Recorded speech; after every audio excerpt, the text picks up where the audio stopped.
কর্কট রাশি বা কর্কট লগ্নের জাতক জাতিকাদের জন্য মার্চ মাসটি একটি চ্যালেঞ্জিং মাস হতে যাচ্ছে। জীবনের বেশ কিছু ক্ষেত্রে বিশেষ সতর্কতা অবলম্বন করে চলার প্রয়োজনীয়তা থাকছে এবং কিছু ক্ষেত্রে কিছু পজিটিভ পরিবর্তন সেটাও আপনাদের জীবনে আসবে। নমস্কার, আরও একটি নতুন ভিডিওয় আপনাদের স্বাগত জানাই। আমি Shri Biswajit. Monthly prediction March মাস কর্কট রাশি। রাশিফল বলতে যেটা বোঝায় সেটা হচ্ছে গ্রহের গোচরগত ফল, অর্থাৎ একটা গ্রহ যে রাশিতে থাকে সেই রাশির কিছুটা রেজাল্ট দেওয়ার চেষ্টা করে এবং অন্য রাশিতে যখন চলে যায় তখন সেই একই গ্রহ তার রেজাল্ট দেওয়ার ক্ষেত্রে কিছু পরিবর্তন এটি চলে আসে। এই পরিবর্তনগুলি আমাদের জীবনে কিছু পরিবর্তন নিয়ে আসে। তবে এখান থেকে একটা কথা বলা যায়, রাশিফল সবসময় স্থূল বিচার, সূক্ষ্ম বিচারের জন্য আপনার জন্মকুণ্ডলী অধ্যয়ন করার বিশেষ প্রয়োজনীয়তা থাকছে। ভিডিও শুরু করার পূর্বে একটা কথা বলে রাখি, আপনার বাড়িতে যদি কোনো ছেলে মেয়ে মাধ্যমিক পরীক্ষা দিচ্ছে বা আগামীতে দেবে, সেক্ষেত্রে মাধ্যমিকের পর কোন লাইন নিয়ে পড়াশোনা করলে ভালো কেরিয়ার তৈরি হতে পারে এই বিষয়ের উপর একটি উদাহরণ কুণ্ডলীর সাহায্যে ডিটেলস ভিডিও আপলোড করা আছে। ওই ভিডিওগুলি দেখলে আপনার সন্তানের ভবিষ্যৎ সেটা অনেকটাই সুরক্ষিত করতে পারেন। চলে আসছি মূল আলোচনায়। কর্কট রাশির অধিপতি গ্রহ হচ্ছে চন্দ্র, আপনারা প্রত্যেকেই জানেন। কর্কট রাশির জন্য মার্চ মাসটি যে খুব একটা শুভ এইরূপ কিন্তু গোচরগত ফল থেকে বলা যায় না, কারণ কর্কট রাশির সাপেক্ষে রাজ্যকারী গ্রহ হচ্ছে মঙ্গল। মঙ্গল হচ্ছে কর্কট রাশি সাপেক্ষে পঞ্চমপতি এবং দশমপতি। এই মঙ্গল অষ্টমভাবে অবস্থান করে রয়েছে। অষ্টম ভাব একটি ত্রিক ভাবের অন্যতম। এখান থেকে নানা ধরনের ঝুট ঝামেলা, বাধা বিপত্তি এই সমস্ত কিছুর বিচার করা হয়। তাহলে এখানে মঙ্গল কিন্তু খুব একটা পজিটিভ রেজাল্ট আপনাদেরকে দিতে পারবে না। হঠাৎ করে মাথা গরমের প্রবণতা এটা আপনাদেরকে ডিসিশন মেকিংয়ের ক্ষেত্রে ভুল পথে চালিত করতে পারে। মাথা ঠান্ডা রাখতে হবে। কর্মক্ষেত্রে অস্থিরতা এই বিষয়টি তৈরি হয়ে যেতে পারে। কর্মক্ষেত্রে অর্থাৎ কর্মের কারক গ্রহ হচ্ছে মঙ্গল এবং অষ্টম ভাব হচ্ছে দশমের একাদশ, যেখান থেকে কর্মের পরিস্থিতি এটার বিচার করা হয়। সুতরাং মার্চ মাসে আপনাদের অতিরিক্ত ওয়ার্কলোড এই বিষয়টি আসতে চলেছে। যে কাজ আপনার করার কথা নয় সেই কাজ বাধ্যতামূলক আপনাকে দিয়ে করানোর চেষ্টা সেটি হতে পারে। দ্বিতীয়ত, আপনি এই মাসটিতে যতটা পজিটিভ রেজাল্ট আশা করবেন সেই অনুযায়ী রেজাল্ট সেটি কিন্তু পাবেন না। সুতরাং এখানে আপনাকে অনেক বেশি সাহসী হওয়া চলবে না, বরং যে কাজটি না করলেই নয় সেই কাজটিই মার্চ মাসে আপনারা করুন। দ্বিতীয়ত, নতুন কোনো ধরনের কাজ সেটিতে এখন হাত দেবেন না, সেটি আপনার জন্য পজিটিভ নাও হতে পারে। কর্মক্ষেত্রে জটিলতা, বসের সাথে আর্গুমেন্ট এই ধরনের ঘটনায় আপনি কিন্তু জড়িয়ে পড়তে পারেন। দুম করে কোনো ডিসিশন সেটা আপনি নেবেন না, কারণ এই মাসটিতে মঙ্গল, রবি, রাহু এবং বুধ আপনার অষ্টমভাবে অবস্থান করে রয়েছে। এখান থেকে বুধ আপনাকে কিছুটা পজিটিভ রেজাল্ট দিতে পারে, কিন্তু রাহু, রবি এবং মঙ্গল আপনার জন্য কিন্তু এই মাসটিতে বিশেষ শুভ কিছু সংবাদ নিয়ে আসছে না। অষ্টমে রাহু হঠাৎ পরিবর্তন এই বিষয়টিকে ইন্ডিকেট করে দেয়। জীবন সুন্দর চলছে, কোথার থেকে কি হয়ে যাচ্ছে, হঠাৎ করে আপনার জীবনে একটা নেগেটিভ পরিবর্তন চলে আসে। সেটা ফাইন্যান্সিয়াল ক্ষেত্রে হতে পারে। আর্থিক দিক দিয়ে একটা বড় লসের সম্মুখীন আপনারা কিন্তু মার্চ মাসে হতে পারেন। দেখুন, আমি এখানে নেগেটিভ কথাগুলিই বলছি, কারণ আমার উদ্দেশ্য আপনাকে ডিমোটিভেট করা নয় বা মোটিভেট করাও নয়। গোচরে গ্রহের অবস্থান যেটা আপনার জন্য দিতে পারে সেটাই আলোচনা করব। তবে আপনার জীবনে কতটা ঘটবে সেটা নির্ভর করছে আপনার ব্যক্তিগত জন্মকুণ্ডলিতে গ্রহগত অবস্থান, দশা, অন্তর্দশা কীরূপ রয়েছে। এখান থেকে আমি আপনার জীবনে যদি প্রচুর প্রতিবন্ধকতা রয়েছে, প্রবলেমের মধ্যে আপনি রয়েছেন, সেক্ষেত্রে কিভাবে বেরিয়ে আসতে পারেন তার সহজ প্রতিকার নিয়েও ভিডিওর শেষে আলোচনা করব।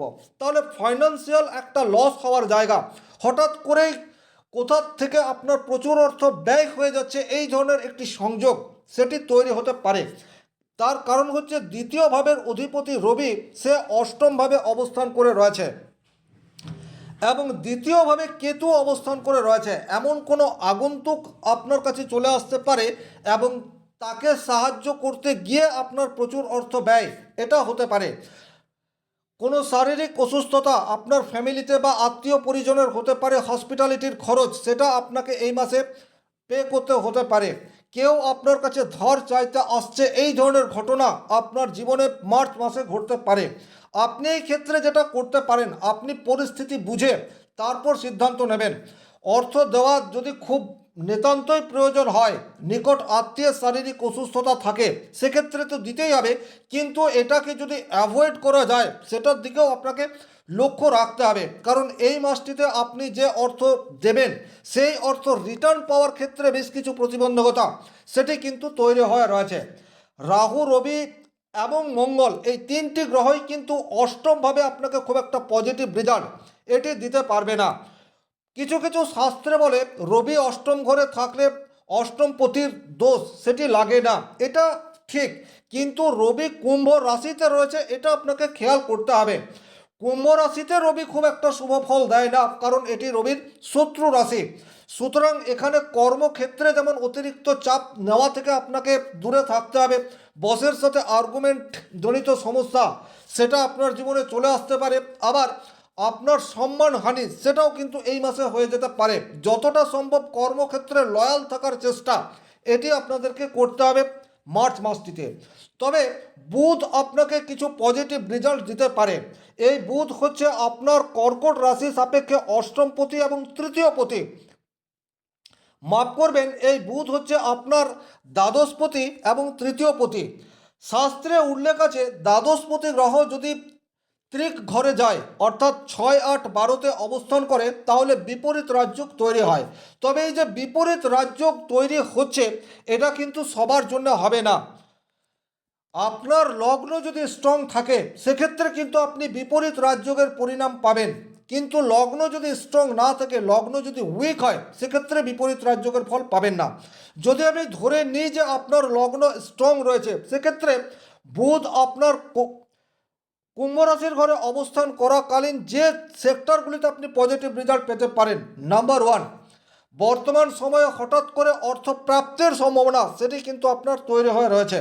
আপনার মোটা অর্থের প্রয়োজন হতেই পারে, আপনার ফ্যামিলিতেই কারুর শারীরিক অসুস্থতা চলে এলো, অথবা আপনার সন্তানের এডুকেশনের জন্যে বা হোম লোন, গাড়ির লোন, এই যাবতীয় বিষয়ে হঠাৎ করে আপনার অর্থের প্রয়োজন পড়ছে।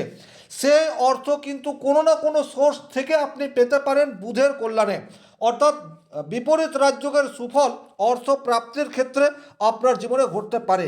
দ্বিতীয়ত, এমন কোনো ব্যক্তির সাথে আপনার পরিচয় হতে পারে, সেটা এই বুধের প্রভাবে, যার সান্নিধ্যে আপনার কর্মক্ষেত্রে পজিটিভ উন্নতি সেটা হয়ে গেল। তৃতীয় ভাব থেকে কিন্তু যোগাযোগ এই বিষয়টির বিচার করা হয়। এমন কোনো পাওয়ারফুল ব্যক্তির সংস্পর্শে আপনি চলে এলেন, যার সাহায্যে আপনি কেরিয়ার শুরু করলেন, এই ধরনের ঘটনা আপনার ঘটতে পারে।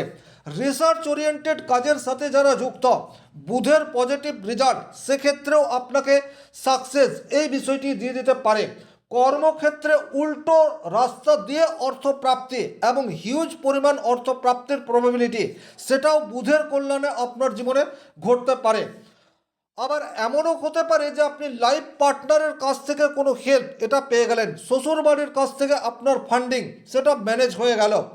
তাহলে একমাত্র অষ্টমভাবে বুধ আপনাকে কিছুটা পজিটিভ রেজাল্ট দেওয়ার রাস্তায় হাঁটতে পারে। বাকি যে তিনটি গ্রহ আপনার অষ্টমভাবে রয়েছে, মঙ্গল, রাহু, রবি, স্বাভাবিক অর্থে এদের কাছ থেকে পজিটিভ রেজাল্ট মার্চ মাসে আশা করা সেটি ভুল হতে পারে। সুতরাং এই জায়গা থেকে আপনারা প্রতিকার কি করবেন? ডেফিনেটলি বর্তমান সময়ে আপনাদেরকে মন এটাকে ঠান্ডা রাখতে হবে। বিগ সিদ্ধান্ত নেওয়া চলবে না। পরিস্থিতি যতই প্রতিকূল হোক না কেন, মাথা ঠান্ডা রেখে কিছুটা মেডিটেশন করার চেষ্টা এটি করতে হবে। নিয়মিত হনুমান চালিসা পাঠ এটি আপনাদেরকে করতে হবে। লাল পোশাকের ব্যবহার যতটা সম্ভব এড়িয়ে চলতে হবে। হালকা পোশাক, সাদা পোশাকের ব্যবহার এটি বাড়িয়ে দিতে হবে। যে কোনো সিদ্ধান্ত নেওয়ার ক্ষেত্রে স্বামী স্ত্রী দুজন মিলে সিদ্ধান্ত নিন, সেক্ষেত্রে কিন্তু কিছুটা পজিটিভ রেজাল্ট আশা করতে পারেন। এর বাইরে শ্বেত চন্দনের তিলক মার্চ মাসটিতে আপনাদের নেগেটিভিটিকে কিছুটা হলেও দূর করতে পারে। তাহলে এই ঘরোয়া প্রতিকারগুলি কিন্তু আপনারা ফলো করতে পারেন, সেক্ষেত্রে আপনাদের প্রবলেম কিছুটা হলেও মিনিমাইজ হবে। কিছু কিছু ক্ষেত্রে পজিটিভ রেজাল্ট আপনারা আশা করতে পারেন। ভাগ্যভাবে শুক্র এবং শনি অবস্থান করে রয়েছে। কর্কট রাশি সাপেক্ষে শুক্র কিন্তু অত্যন্ত যোগকারক গ্রহ। এই শুক্র বর্তমানে উচ্চস্থ অবস্থায় রয়েছে। তৃতীয় মাফ করবেন, একাদশ ঘরের মালিক নবমভাবে চলে যাচ্ছে। একাদশ ভাব মানে হচ্ছে সার্বিক সফলতা। আপনি দীর্ঘদিন ধরে যে স্বপ্ন দেখে আসছেন সেই স্বপ্ন কিন্তু শুক্রের জন্য আপনার ফুলফিল হয়ে যেতে পারে। এই যে আমি এক একটা গ্রহকে ধরে ধরে কথা বলছি, প্রত্যেকটা গ্রহ আপনার জন্মকুণ্ডলিতে আজকের তারিখে অ্যাক্টিভেট অবস্থায় নেই। যে গ্রহটি বর্তমানে আপনার দশা অন্তর্দশার মধ্যে রয়েছেন সেই গ্রহের প্রভাব আপনার জীবনে অধিক মাত্রায় পড়বে। যদি মঙ্গলের দশা অন্তর্দশার মধ্যে আপনি রয়েছেন, বা রবির দশা অন্তর্দশা, বা রাহুর দশা অন্তর্দশার মধ্যে আছেন, প্রবলেম সেটি বাড়বে। বুধের দশা অন্তর্দশার মধ্যে রয়েছেন, সেক্ষেত্রে কিছু পজিটিভ রেজাল্ট, কিছু নেগেটিভ রেজাল্ট ঘটবে। কিন্তু শুক্রের দশা অন্তর্দশার মধ্যে যদি আপনি রয়েছেন, সেক্ষেত্রে পজিটিভ রেজাল্ট সেটিই আপনার জীবনে ঘটবে। হঠাৎ করে ভাগ্যের সহায়তা এটা আপনারা পেতে পারেন। পিতারকে কনভিন্স এটা এই মাসটিতে আপনারা করতে পারেন। পিতার কাছ থেকে আর্থিক সাপোর্ট এটা আপনারা এই মাসটিতে পেয়ে যেতে পারেন। হায়ার এডুকেশনের ক্ষেত্রে পজিটিভ রেজাল্ট সেটি আপনাদের জীবনে ঘটতে চলেছে। নতুন করে যারা কিছু স্টার্ট আপ শুরু করতে চাইছেন, ভাগ্যের হেল্প লাগবে, সেই রূপ কাজে আপনারা সাকসেস এটা পেতে পারেন। দীর্ঘমেয়াদী কোনো পরিকল্পনা সেটি আপনাদের জন্য মার্চ মাসে ফ্রুটফুল প্রমাণিত হতেই পারে। দেবগুরু বৃহস্পতি আপনার রাশির দ্বাদশভাবে অবস্থান করে রয়েছে। এটিও কিন্তু বিপরীত রাজ্য তৈরি করে আছে। বৃহস্পতি কর্কট রাশি কর্কট লগ্ন সাপেক্ষে ষষ্ঠ ঘর এবং নবম ঘরের অধিপতি, সে দ্বাদশভাবে অবস্থান করে রয়েছে। যে যে ক্ষেত্রে আপনাকে পজিটিভ রেজাল্ট দিতে পারে, প্রথমত আপনার পরিশ্রম করার ইচ্ছা সেটিকে বাড়িয়ে দিতে পারে। প্রচুর পরিশ্রমী আপনি হয়ে উঠতে পারেন। আপনার যারা সোশ্যাল মিডিয়ায় কাজ করছেন বা যারা বিজনেস করছেন অথচ নিজের বিজনেসকে সোশ্যাল মিডিয়ার সাথে যুক্ত করতে চাইছেন, তাদের জীবনে পজিটিভ রেজাল্ট সেটি বৃহস্পতির জন্য চলে আসতে পারে। যাদের কর্ম জন্মস্থান থেকে অনেক দূরে, তারা পজিটিভ রেজাল্ট আশা করতে পারেন। হঠাৎ করে এমন কোনো ব্যক্তির সাথে আপনার পরিচয় হতে পারে যে ব্যক্তি আপনার প্রবলেমের জায়গাতে সমস্যার সমাধান নিয়ে হাজির হয়ে যেতে পারে। তাহলে শুধুমাত্র যে নেগেটিভ ঘটনাই আপনার জীবনে ঘটবে এইরূপ ভাবার কোনো কারণ নেই। কোন গ্রহের দশা এবং অন্তর্দশা চলছে এটা সবচেয়ে বেশি গুরুত্বপূর্ণ। ওভারঅল যদি বলা যায়, সেক্ষেত্রে মার্চ মাসে কোনো বড় সিদ্ধান্ত নেওয়া থেকে আপনারা বিরত থাকুন। ভাগ্যের কিছুটা সহায়তা পেতে পারেন। কর্মক্ষেত্রে প্রচুর প্রচুর মাত্রায় পরিবর্তন সেটি আপনাদের জীবনে আসছে। শারীরিকভাবে আপনাদেরকে এবং আপনার লাইফ পার্টনারকে যতটা সম্ভব ফিট থাকার চেষ্টা সেটি করতে হবে। খাওয়া দাওয়ার প্রতি বিশেষ খেয়াল সেটিও আপনাদেরকে রাখতে হবে। তৃতীয় কোনো ব্যক্তির উপস্থিতি বা ফাইন্যান্সিয়াল দিক দিয়ে আপনার প্রবলেম সেটা তৈরি করে দিতে পারে। ধার দেওয়া থেকে বিরত থাকুন। এই ছিল এই ভিডিওটির মূল আলোচ্য বিষয়। ভিডিওটি ভালো লাগলে লাইক করবেন। কোথাও কোনো প্রশ্ন বা সংশয় থাকলে কমেন্ট বক্সে লিখে জানাবেন। আর চ্যানেলে নতুন হয়ে থাকলে সাবস্ক্রাইব করে পাশে থাকা অল নোটিফিকেশন বেল আইকনটি প্রেস করে দেবেন। আজকের ভিডিও এখানেই শেষ করছি। ভালো থাকুন, সুস্থ থাকুন, ধন্যবাদ।